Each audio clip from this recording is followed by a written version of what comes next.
Well, it's been a little more than a year and probably just around 400 videos or so that we've shared together. And I'm kind of sitting at a place and wondering what has become of all of this information that we've shared, all these little stories that we've told, all these scriptures that we've read. It's such a puzzling situation that we're in, that this world is not as it seems, and we can look at it from so many different angles to discuss that, and that's a lot of fun. I enjoy that actually a great deal when I get to see the little holes that you can poke through your understanding of the way life is.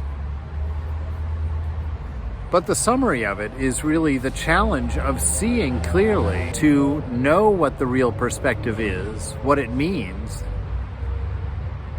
and then to see it, to experience it. Swami Vivekananda says that religion is realization.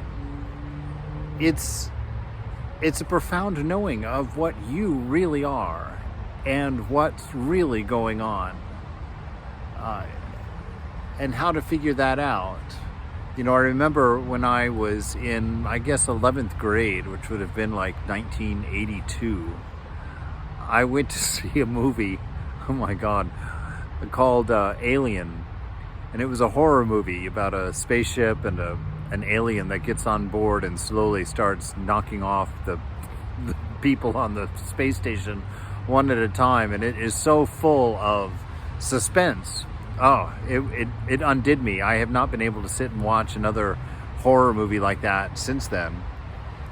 And I laugh because I remember all of the techniques that I used during that movie in order just to survive it, because I'm so susceptible to that type of hypnotism. And I remember I had a big box of popcorn, and you know, I remember just putting it up over my face so I could block out the visuals of the screen when the music took on that certain tone. And I knew that something was coming, but I had no idea what it was. And so that was one of my techniques, was to block out the sensory information so that I could kind of stay in my safe zone, my knowledge zone, that I'm just in a theater. It's just a movie. I'm just enjoying this story.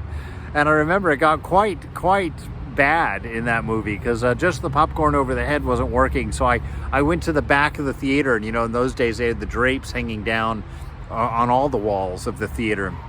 And so I remember going up there and pulling the drape over my face, you know, out of the seats, out of the crowd, all the way at the back of the auditorium where the screen was smaller, just to protect myself from the terror that I was feeling from this horrible creature hunting everyone down.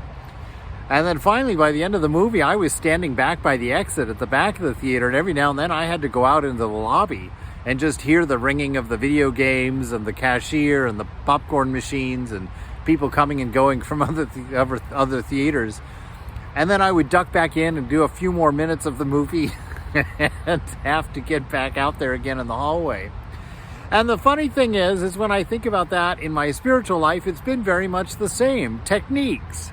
You know, that this world is so convincing, you know, that you can get so caught up in anxiety and depression and meaninglessness and this emptiness of this material world.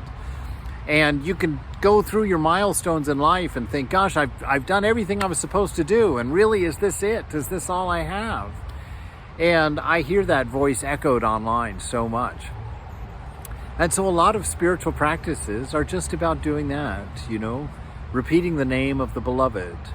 That helps you to keep love in the forefront, that relationship, that ideal, you know, to see someone who's lived a life so worthy of love, so full of grace and warmth and sincerity.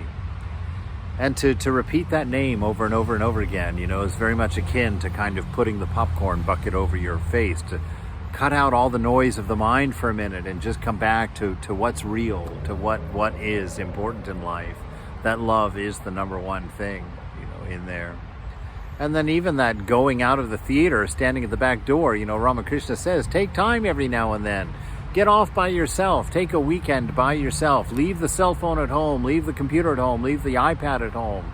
Leave your kids at home. Leave your wife and husband and friends and lovers wherever they are, and you go off and be alone in some quiet, holy place, you know, a forest, a mountain, a monastery, a retreat, an ashram, a beach, whatever helps you connect with that inner self, that inner peace that's natural to us. You know, so stepping out of the theater every now and then to stay centered and to realize this is all just a play. It's all just a play. And don't get caught. If you get caught, it's terrifying. If you believe the story, it's horrifying. That monster's going to get you at some point. You know, and even hanging out at the edge of the theater, you know, it's like that holy company, hanging out with like-minded people, and being able to clear out the mind every now and then. So this horror movie, as it were, that we're all in, that we're sharing together, and these moments of daily videos where you and I have put the popcorn bucket over our head for a second just to share some thoughts about what's really going on outside the theater, has been a great time, and I've grown so much from it, and I hope to keep doing them. I am going to keep doing them as long as people are interested in them.